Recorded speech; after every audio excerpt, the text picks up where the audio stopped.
Chapter 1. Jean Valjean. It is the year 1796, and the people of France are hungry. Not the rich people, of course. They have food, they have warm clothes, they have beautiful houses. No, it is the poor people of France. Jean Valjean is one of these poor people. He is a young man, big, strong, and a good worker, but he has no work. He cannot find work, and he is hungry. He lives with his sister in the village of Brie. Her husband is dead, and she has 7 children. It is a cold, hard winter, and there is no food in the house. No bread, nothing, and 7 children. Jean Valjean is a good man. He is not a thief. But how can a man just sit there when his sister's children cry all night because they are hungry? What can a man do? He leaves his house at night and goes down the village street. He puts his hand through the window of the bakery crash. He takes a loaf of bread and he runs. He runs fast, but other people run faster. France is not kind to poor people. France sends Jean Valjean to prison for 5 years. After 4 years he escapes.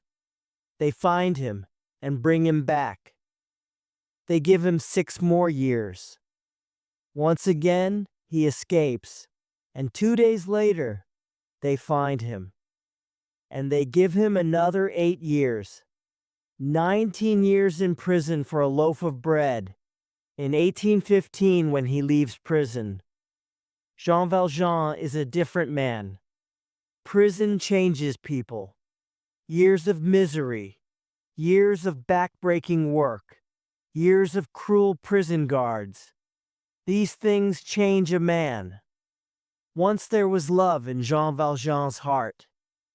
Now, there is only hate. One evening in October, in the year 1815, there was a knock on the door of the Bishop of Digne's house. "Come in," said the bishop. The bishop was a kind man. Everyone in the town of Digne knew that. Poor people, hungry people, miserable people, they all came to the door of the bishop's house.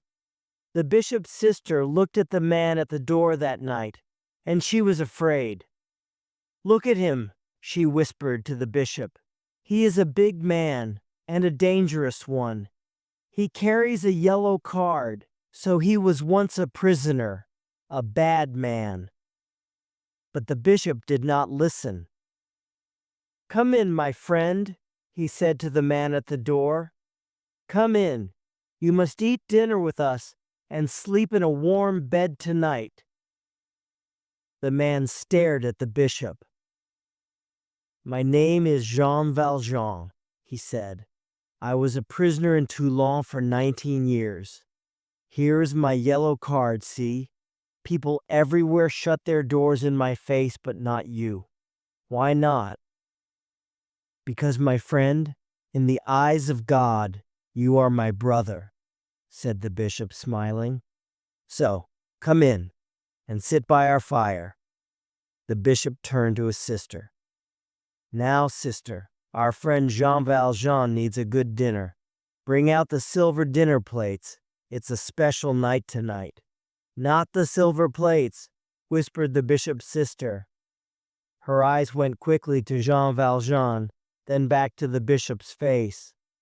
"Yes, the silver plates," said the bishop. "And the silver candlesticks, too. The church has these beautiful things, but they are for our visitors. And our visitor tonight must have only the best." And so Jean Valjean sat down with the bishop and his sister and ate from silver plates. He ate hungrily. It was his first good meal for weeks. "You're a good man," he said to the bishop. "Perhaps the only good man in France." But Valjean could not take his eyes away from the silver plates. After the meal, the bishop's sister put the silver plates away, and Valjean's eyes watched. He saw the place, and he remembered it. In the night, in his warm bed in the bishop's house, he thought about the plates. They were big, heavy, so much silver in them. I can sell those plates, he thought. For just one of them, I can eat well for months. 19 years in prison is a long time, and 19 hard years change a man. By morning, Valjean was a long way from the bishop's house. But how do you carry big silver plates? How do you hide them? People in Digne began to whisper. Did you see him? That big man carrying 6 silver plates? Where did he get them from, eh? Those plates came from the church. A man like that doesn't have silver plates. No, and he carries a yellow card, did you see? So he was a prisoner once. He's a thief. He stole those plates. The police heard the whispers. They went after Jean Valjean, found him and took him back to the bishop's house in the afternoon. But there, they had a surprise. My dear friend, the bishop said to Jean Valjean, I'm so pleased to see you. You forgot the candlesticks. I gave you the silver plates and the candlesticks, you remember? But you forgot to take the candlesticks when you left. But this man is a thief, said one of the policemen. No, no, of course not, said the bishop, smiling. I gave the silver to Monsieur Valjean. You mean he can go? He is free? Said the policeman. Of course, the bishop said. All this time Jean Valjean stared at the bishop and said not one word. The policeman went away, and the bishop of Digne went into his house and came out again with the 2 silver candlesticks. They were tall and heavy and beautiful. The bishop put the candlesticks into Jean Valjean's hands. Jean Valjean, my brother, he said, you must leave your bad life behind you. This is God's silver, and I am giving it to you. With it, you can begin a new good life. I am buying your soul for God. Jean Valjean left the town of Digne with his silver plates and his silver candlesticks. Suddenly, he was a rich man, but he did not understand why.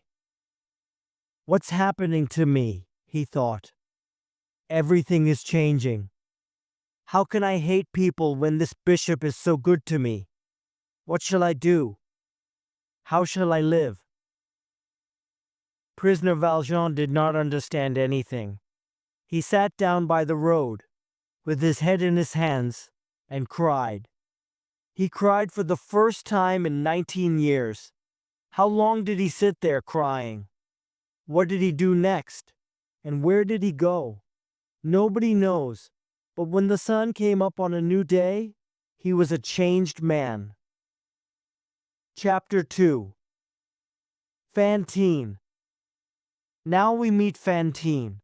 She is young and beautiful, and in love with a man in Paris, but she has no family and no money.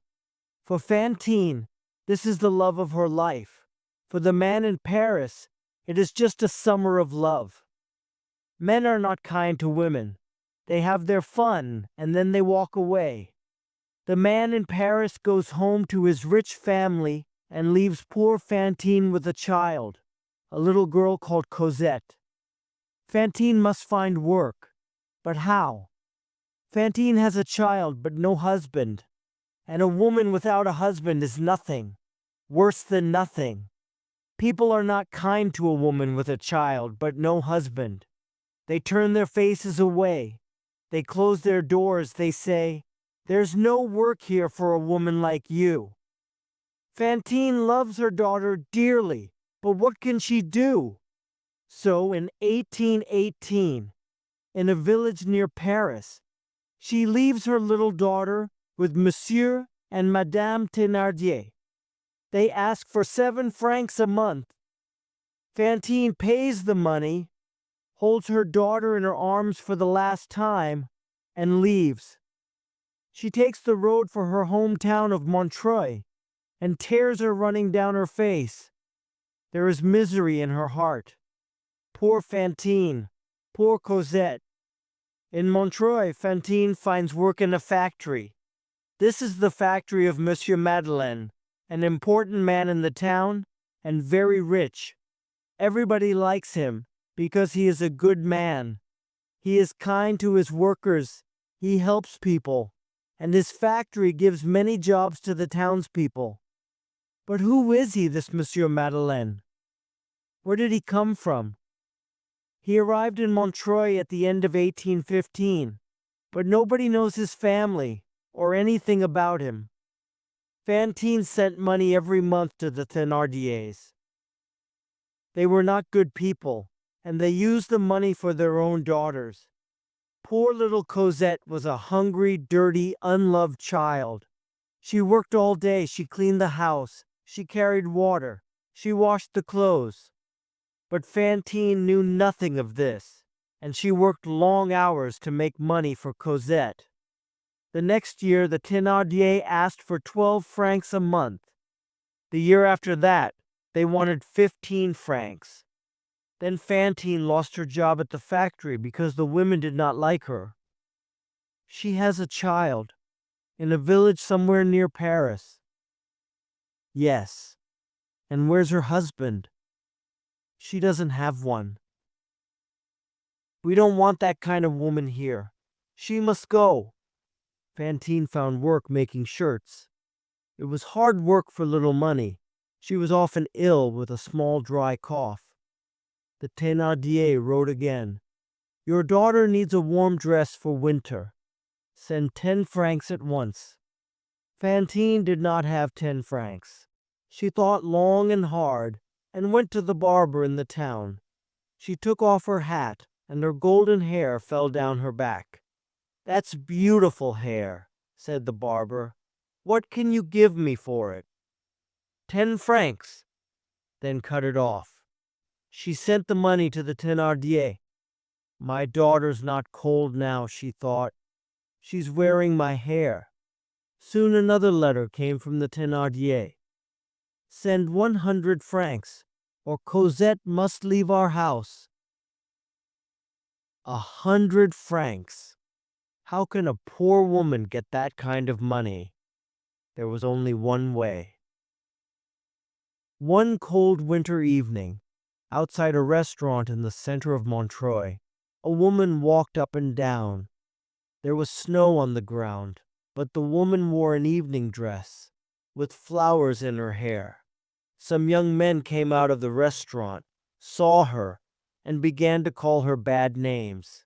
They laughed and shouted, but the woman did not look at them. Then, one young man took some snow and put it down the back of the woman's dress. The woman was Fantine. She gave a cry, turned, and hit the young man's face with her hands. People came to watch, laughing. A tall policeman arrived, took the woman by the arm, and pulled her away. Come with me, he said. This policeman was Inspector Javert. He was new to Montreuil, and he was a hard man. To him, the law was the only important thing in life, and he hated criminals.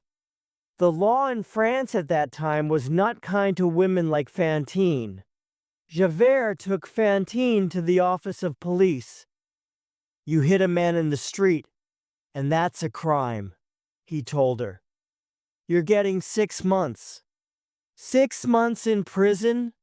Fantine cried. No, I'm not a bad woman, monsieur, please.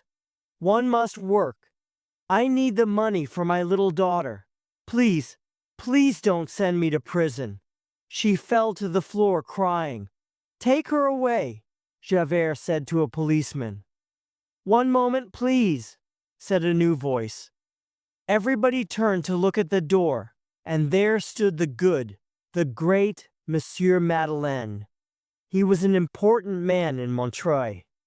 "Inspector," he said, "I was outside the restaurant too, and I can tell you the true story. The young man began the fight, and this poor woman," he looked at Fantine on the floor, "must go free. She did nothing wrong." "The woman is a criminal," said Javert angrily. She must go free," said Monsieur Madeleine. "Ask the other people at the restaurant. We all saw the same thing."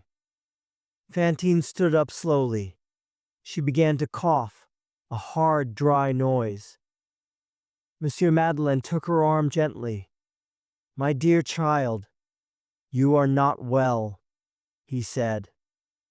Javert's cold eyes stared at Monsieur Madeleine. "Do I know you from somewhere?" he said. "Were you ever at Toulon?" Monsieur Madeleine looked at him. His face did not change, but his eyes were suddenly very watchful. "No, I don't know Toulon," he said. Monsieur Madeleine took Fantine to the little hospital in Montreuil. She lay in bed and coughed and coughed. Monsieur Madeleine listened to her sad story, and the next day he sent money to the Thénardier. "Now, you must get better," he told Fantine. "Cosette needs you." But Fantine did not get better. She was now very ill, and 5 days later the doctor spoke to Monsieur Madeleine. "Does she have a child, this poor woman?" he said. "Yes, a small daughter." "You must bring the child here, soon." Monsieur Madeleine went to sit by Fantine's bed. Monsieur Madeleine coughed. "Cough, you are so want to see my daughter one last time. Please can you cough kind to me. I cough, bring Cosette to me? Please, monsieur." Monsieur Madeleine took her hand. "Of course I can," he said gently. And then the door of the room suddenly opened behind him, and Fantine cried out, "No, no!" Monsieur Madeleine looked round quickly. Inspector Javert came into the room with 4 policemen. "Jean Valjean, prisoner at Toulon, I am arresting you," Javert said. "After you left the prison, you stole money from a child in Toulon. You are still a thief, and now you must go to prison for life." Fantine sat up in bed. "No," she cried. "Cosette!" Monsieur Madeleine stood up slowly. "Inspector, give me 3 days," he said. He was a big man, much bigger than Javert. 3 days, to bring this poor woman's child to her before she dies. Then you can take me." Javert laughed loudly. 3 days! You're going to run away!" Behind the 2 men, Fantine cried out, "Monsieur Madeleine, please take care of Cosette. Oh, please." Javert turned to her. "Be quiet, woman. There's no Monsieur Madeleine here. This man is a criminal called Jean Valjean, and he's going to prison." Fantine stared at Javert and tried to speak, but she could not. She fell back in the bed and lay still. She was dead. The people of Montreuil talked about that day for a long time: the death of the woman Fantine, the arrest of Monsieur Madeleine. Javert put Monsieur Madeleine in a locked room in the police office, but in the night he broke down the door and escaped. Where did he go? Did he go to his house in the town? His old servant said no. She saw nobody and heard nothing, she said. She loved Monsieur Madeleine very much. So where did Monsieur Madeleine go? Nobody in Montreuil saw him again. One thing was certain. In Monsieur Madeleine's house, there were 2 beautiful old silver candlesticks. The next day, they were gone. Chapter 3. Cosette. Monsieur Madeleine is, of course, Jean Valjean. You knew that already. After Digne, he sells the bishop's silver plates, but keeps the candlesticks. He comes to Montreuil, builds his factory, works hard, is kind to other people. He makes a new good life and is true to the Bishop of Digne. But after Valjean left prison in Toulon, and before he came to Digne, he was hungry. And in a street in Toulon he stole some money from a boy, just 1 franc, to buy bread. Because he did this, the law in France says that prisoner Valjean must go back to prison and stay there for life. He can never be a free man again. And so we meet Javert. Before Montreuil, he was a prison guard at Toulon. The law is his god, and he hates all criminals. He remembers Jean Valjean, that big strong man, very well. He wants to see him in prison again, and he, Inspector Javert, is going to put him there. Jean Valjean remembers Javert now. He remembers the cold eyes, the hard voice, the cruel prison guard's smile. He remembers and is afraid. He knows that Javert is his enemy for life. But he remembers Fantine, too. He remembers her dying words. Please take care of Cosette. Please. How can he leave this little girl without a mother, without a friend in the world? He must find her Javert, or no Javert. Monsieur and Madame Thénardier lived in a village called Montfermeil near Paris. There was no water in the village, and the nearest water was a small river in a wood 15 minutes' walk away. People carried the water in buckets to their houses. Cosette hated that wood. At night, the trees made noises. She was frightened of the noises, frightened of the dark, and with a heavy bucket of water, it was a long walk home. One dark winter night in 1823, Madame Thénardier sent Cosette out to the river for water. Cosette ran to the river, and then, with her heavy bucket of water, she began to walk home. The trees were noisy tonight, whispering and laughing at her, and the little girl began to cry. "Oh, please, God, help me! Please, dear God!" And suddenly the bucket was gone. A great hand came down and took it from her. She looked up and saw a big man in an old yellow coat. Sometimes we know without words when something good is happening. The little girl knew that now, and she was not frightened of the big man, not a bit. The man spoke to her. "Child, this is a very heavy bucket. Shall I carry it for you?" "Yes, monsieur." "How old are you?" "I'm 8 years old, monsieur." "Where is your mother?" "I don't know," said the child. "I haven't got a mother." "What's your name?" "Cosette." The big man stopped. He put the bucket down and looked into Cosette's face. "Why are you carrying a heavy bucket of water at this time of night? Who sent you?" "Madame Thénardier." "I would like to talk to this Madame Thénardier. Shall we go and see her?" "Yes, monsieur." Cosette was not afraid of the tree noises now. This big man with his gentle voice was a new and wonderful thing in her life. They walked to the Thénardier's house. "Please, monsieur, can I carry the bucket now?" "But why?" "I can't ask people for help, madame says."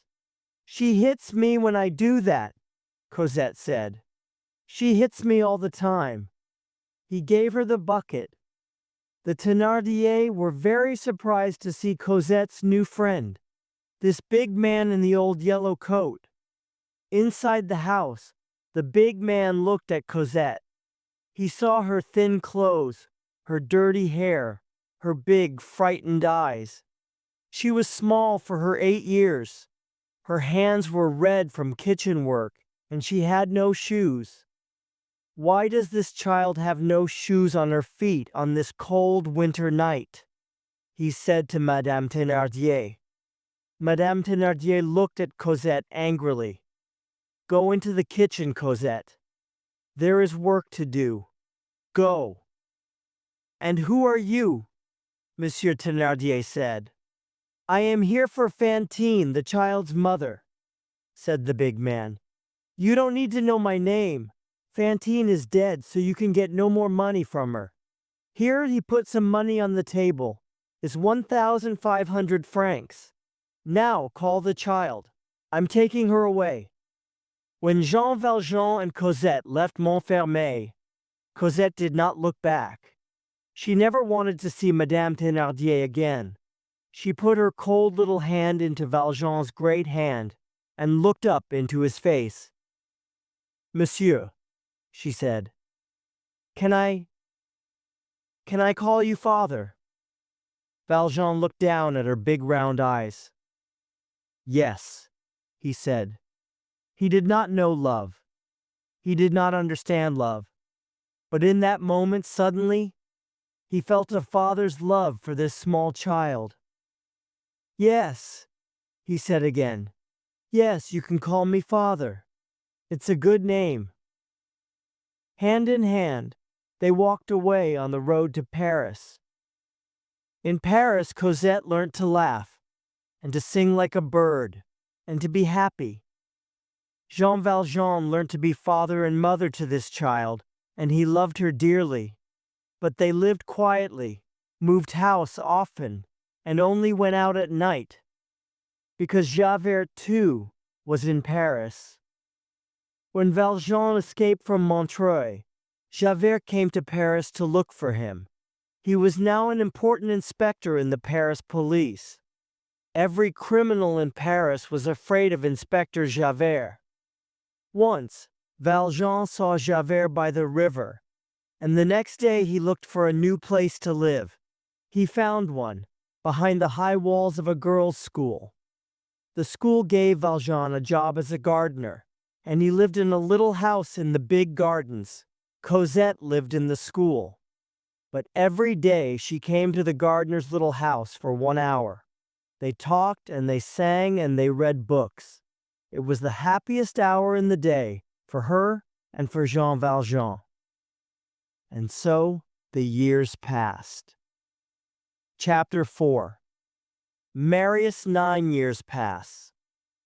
Valjean and Cosette are living in the Rue Plumet in Paris, in a house with a big garden. It is a quiet street, and nobody comes there. This pleases Valjean, because he is still afraid of Inspector Javert. Cosette is now a young woman. She is tall with golden brown hair. She is beautiful, but there are many beautiful faces in the world. The wonderful thing about Cosette's face is her smile, a slow, warm, gentle smile, like sunlight after rain. And now we must meet Marius and his young friend Gavroche. Marius is a student, a young man with many ideas but no money. Paris is full of young men like this. Marius has a grandfather. His father is dead, but he does not talk to him. Their political ideas are very different. At 17, he leaves home with 30 francs, his watch, and a small bag of clothes. Now, 5 years older, he lives with other students, and they talk all night about books and ideas, politics and government, life and death. All students are like this. They live for ideas and do a little work here and there when they need to. Gavroche is a child of the Paris streets. He is 11 or 12 years old and wears a man's trousers and a woman's shirt. A kind woman gave these clothes to him. He lives on the streets, knows everybody, goes everywhere, and enjoys life. Well, why not? He knows no other life, only this one. Marius loved walking through the streets and gardens of Paris, and he often walked in the Luxembourg garden. One day in the garden, he saw a man with a young girl. The man was about 60, and the girl, Marius thought, was about 17. He did not see her eyes, but he saw her golden brown hair and her slow, gentle smile. He walked past them once and did not look back.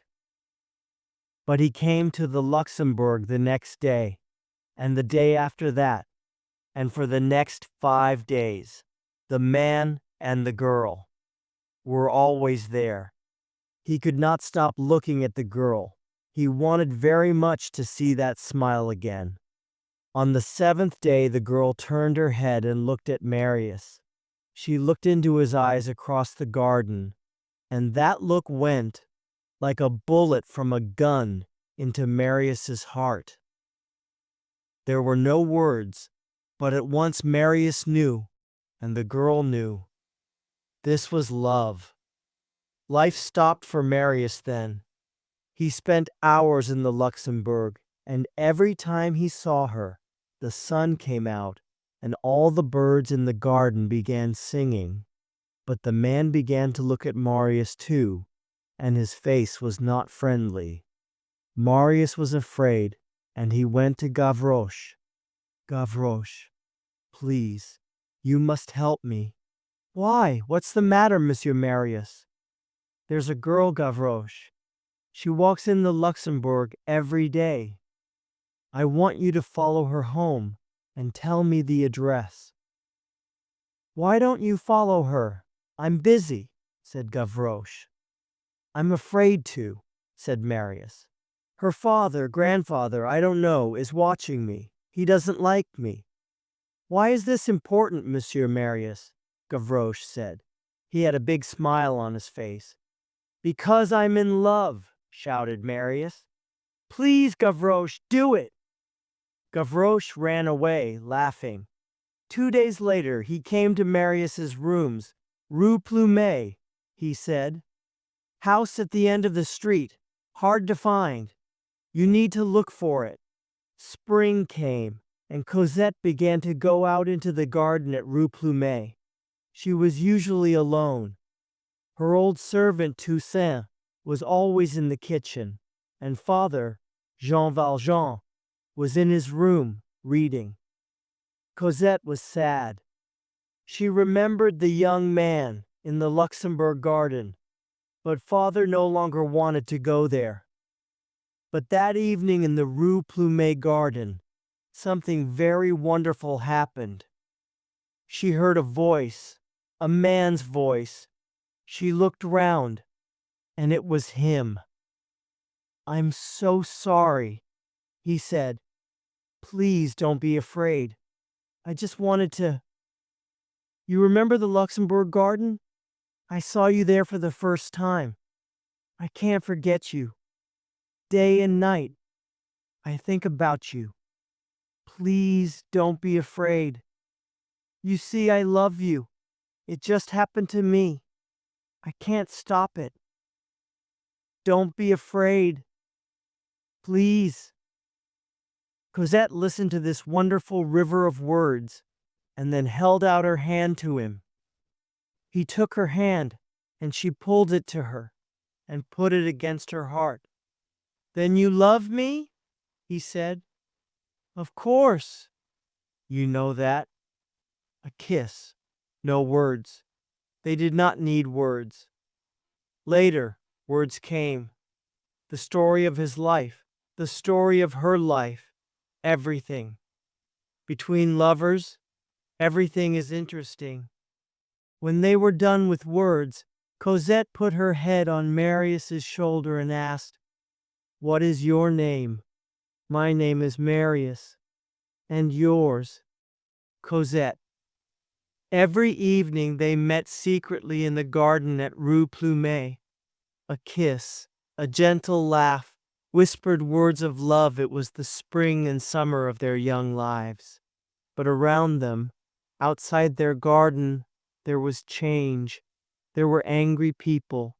There were police and soldiers on the streets of Paris.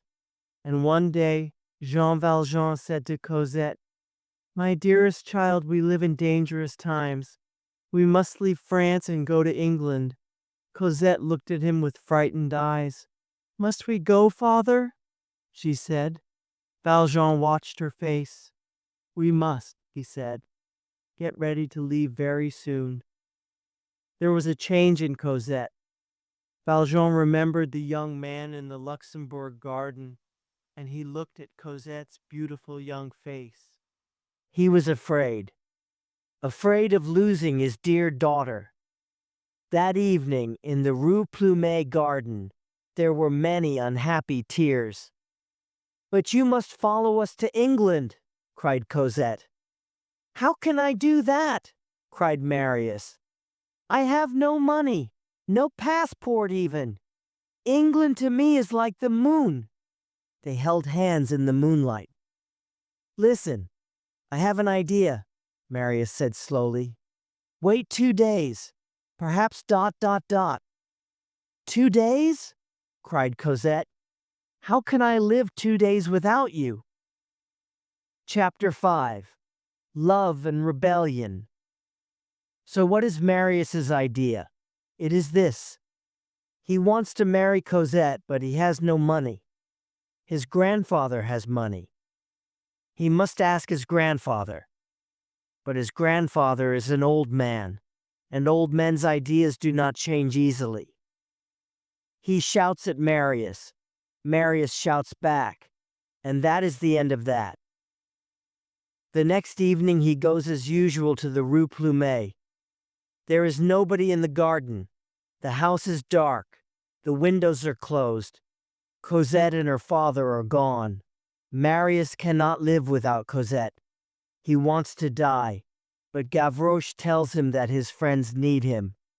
It is June 1832, and students and workers are running through the streets of Paris, bringing rebellion to the city, and everyone must fight the government. Marius is soon at the barricades with a gun in his hand. He is happy. Death can come at any moment with a bullet from a soldier's gun. These are dangerous times. Jean Valjean sees Inspector Javert in a street near the Rue Plumet. What is he doing there? Are the police watching his house? Valjean does not wait. The same night, he and Cosette leave Rue Plumet. They move to 7 Rue de l'Homme Armé and begin to get ready for England. How can love find a way in these troubled times? When the soldiers attacked in front of the Arsenal building, the people turned and ran, this way and that way, through the streets of the city. Marius and his friends came to the Rue de la Chanvrerie, and they built their barricade there. It was 2 meters high, made of wood and stone. Behind their barricade, the rebels waited for the soldiers. Night came, but nothing happened. Enjolras was the leader of the students. He called Gavroche to him. "You're small," he said. "Nobody sees you. Go and have a look round the city, and then bring us any news." Just after midnight, Gavroche was back. "The soldiers aren't moving," he said. "But there are a lot of them." He stopped suddenly and whispered, "Hey, who's that? That tall man over there?" Enjolras and Marius turned to look. "I don't know him," said Marius. "People are coming and going all night," said Enjolras. "Why, Gavroche? Do you know him?" "Yes," whispered Gavroche. "He's not one of us. He's a spy, a police spy. Name of Javert. He stopped me once, down by the river. Put me in prison all night." "Are you certain about this, Gavroche?" said Marius. "I'm certain, all right. said Gavroche. He's a spy. The rebels did not like spies. 4 of Enjolras' men jumped on Javert, pulled him into the tavern behind the barricade and tied him to the wall. "Do we shoot him now?" asked one of the men. "Later," said Enjolras. "He can wait." They went back outside to the barricade and listened for the sound of soldiers. Gavroche found Marius at the far end of the barricade. "Marius," he whispered, "on my way back here I came past your rooms and went in." "Why?" whispered Marius. "I was hungry," said Gavroche. "The woman in your house is nice, she always gives me something to eat. But she had a letter for you. She gave it to me. It came 2 days ago," she said. "A letter? A letter from whom?" Suddenly, there was hope in Marius's heart. "Quick, give it to me." The letter was from Cosette. "My dearest, father says we must leave at once. We go tonight to 7 Rue de l'Homme Armé, and soon to England. Oh, my dear, how can I live without you?" Cosette Marius read this letter 4 times, and then kissed it. She still loved him. He must write back to her and say his last goodbye. There was still no sound of soldiers in the street. He found some paper and a pencil. "Cosette, dearest, I came to the Rue Plumet, but you were gone already. We cannot marry. I went to my grandfather and he said no. I have no money, and you have no money. I love you. I can never forget you. The fighting begins here very soon. When I am dead, don't be sad. Our love was beautiful. Marius." He called to Gavroche. "I want you to take this letter to the Rue de l'Homme Armé. Can you do that for me?" "Yes, but not now," said Gavroche. "I'm staying here for the fighting. I can shoot too, you know." "Gavroche, you're just a boy. We don't want you to die in the fighting. Stay away from the shooting. And this letter is very important to me. It must go now. I want you to put it into Cosette's hands. Please, Gavroche." "Oh, very well," said Gavroche. He took the letter, put it inside his shirt, and ran off into the dark. When Valjean and Cosette left the house in Rue Plumet, Cosette was very sad. Valjean saw this, but he said nothing. In the Rue de l'Homme Armé, Cosette stayed in her bedroom. Toussaint took her meals up to her. In the night, Valjean could not sleep. The city was quiet, but for how long? He went outside the house and stood in the street listening. There were voices in the next street, and then he heard singing. A boy singing. Gavroche came up the street looking at the house numbers. He saw Valjean and stopped. "Well, young man, what's the news?" said Valjean. "The news is that I'm hungry," said Gavroche. Valjean put his hand in his pocket and found a 5-franc piece. Gavroche stared at it. He didn't see many 5-franc pieces, and he was very pleased to see this one. He put it in his pocket. "You're all right," he said. "Do you live in this street? Do you know number 7? "What do you want with number 7? said Valjean. "Letter for someone," said Gavroche. "A woman." Valjean stared at him. He felt cold. A woman. Cosette? He remembered at once the young man in the Luxembourg. He tried to smile.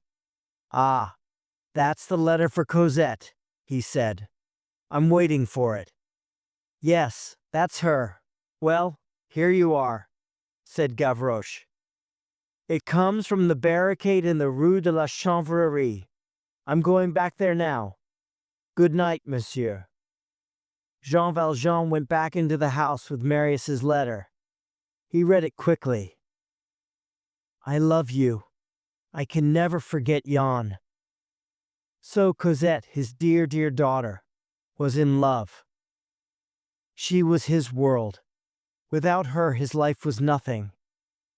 He could not even think about it. When I am dead, don't be sad. Those words gave him hope. So the young man was one of the rebels at the barricade. When the soldiers start shooting, he thought, that's the end of all the rebels. I do nothing. I say nothing. I keep this letter, and poof, nothing changes in our lives. But Valjean did not feel easy. He remembered all their happy years as father and daughter, and he saw again Cosette's sad eyes when they left the Rue Plumet. How could he take her away to England? He turned and went out of the room. A little later, he left the house, wearing dark clothes and carrying a gun, and walked away down the street. Chapter 6. The Barricades. It is a long night at the barricade in the Rue de la Chanvrerie. The news is bad. More and more soldiers are arriving in the city, but the people stay in their homes. This time they don't want to fight the government. Only the students are still at the barricades, waiting for the soldiers' bullets and death. Then a new man arrives at the barricade, a big man in dark clothes. Marius stares. It is Cosette's father, he is certain. Is he a friend or an enemy? Who knows?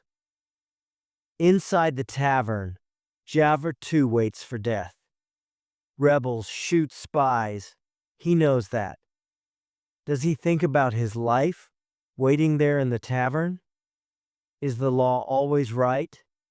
Can a criminal change and be a good man? Does Javert ask these questions?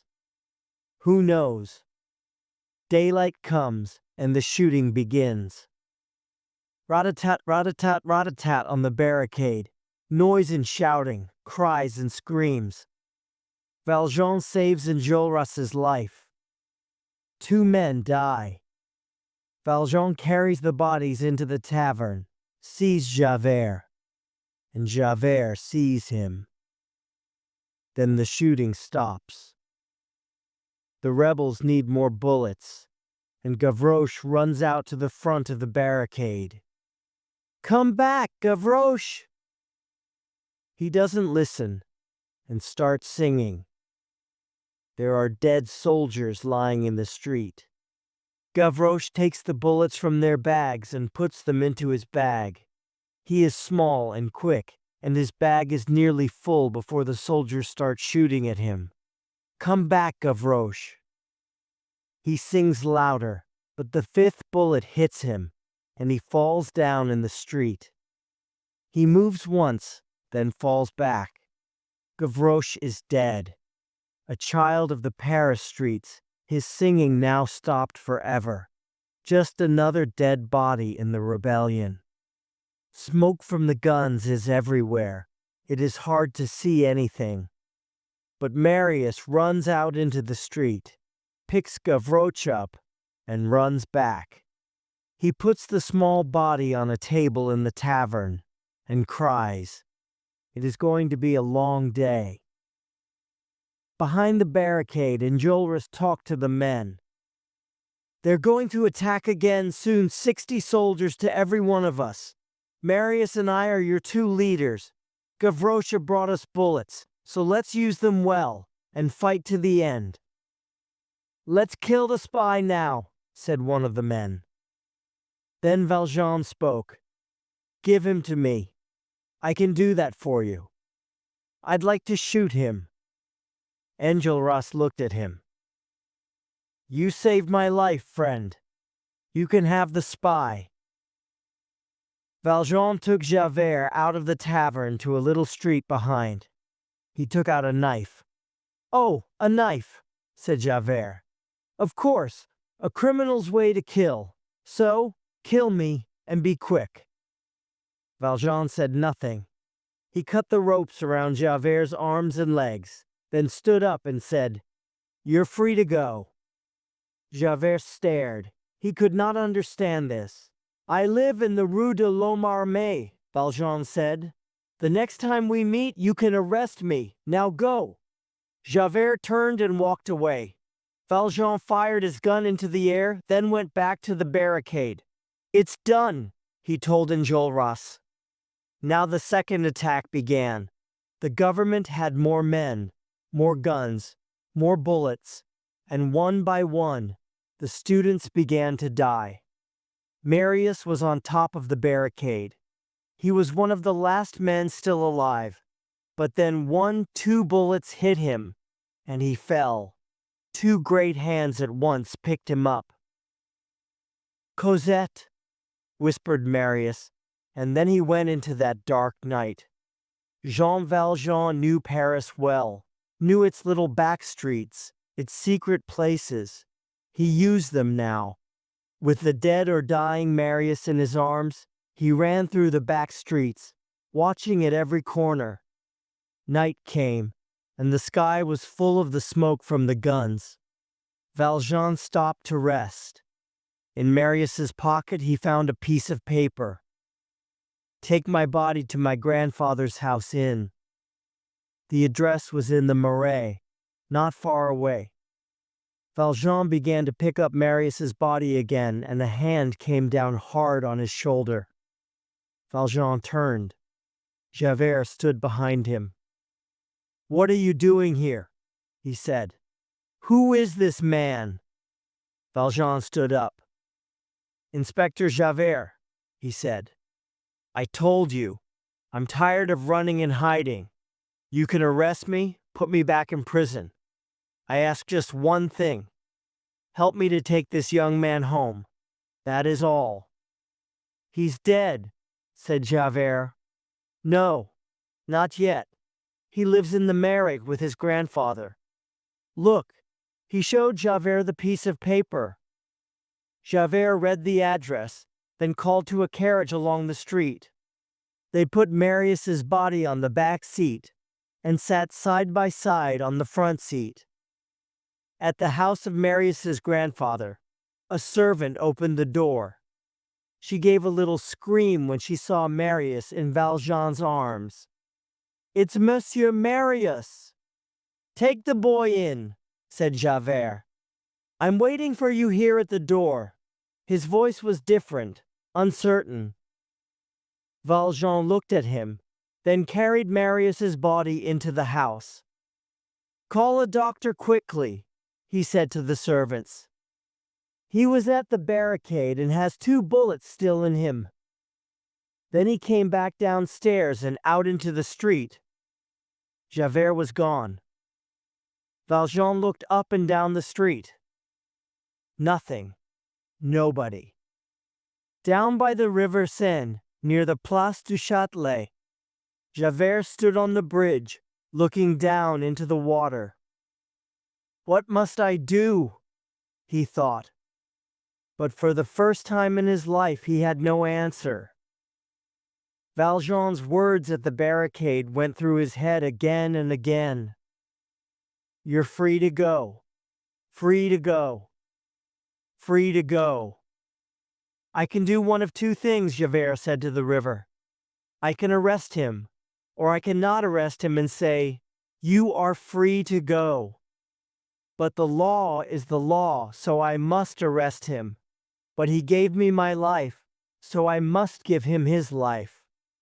But the law is the law. And a voice in Javert's head said, you worked for the law all your life, but Jean Valjean is a better man than you are. For a long time Javert stared down at the river, but the river gave him no answer to his question. Then he took off his hat and put it carefully on the ground. A moment later he stood high on the bridge, then fell down into the dark river. There was a splash, and that was all. Chapter 7. Love and Death. Marius lies for a long time between life and death, but months later he is well again. Cosette visits him every day, and this of course helps him a lot. His grandfather is happy to have his grandson back, and is happy to have a new granddaughter in Cosette. The two young people marry, and live in the house of Marius's grandfather in the Marais. There is a surprise for the young people. Cosette has money, a lot of money, Valjean tells them. She has 600,000 francs. This pleases Marius's grandfather very much, but the young people are only interested in love, not in money. Where does it come from, this money? Years ago, when Valjean was Monsieur Madeleine with a factory, he was a rich man. Before he left Montreuil, he took his money and the bishop's candlesticks to a secret place. When he needs money, he goes back there. Now this money is for Cosette, and the candlesticks stand in Valjean's house in the Rue de l'Homme Armé. They look very fine, and Toussaint cleans them every day. A new life begins for everybody, but there are still secrets from the past, and Valjean wants to tell them. He feels old and tired. Death is coming for him at last, he feels. He calls Cosette and Marius to his bedside. "Listen, dearest Cosette, to the story of your mother," he says. Cosette hears the story of Fantine's sad life. She learns that Valjean is not her real father, but in her life there is only one father, and that is Valjean, she tells him. "Come closer, my children," he says. "I love you dearly and I die happy. Come closer and take my hands." Cosette and Marius are by his bed holding his hands and crying. His great hands are still and do not move again. He lies with his head turned up to the sky, and the light from the bishop's candlesticks falls upon his face.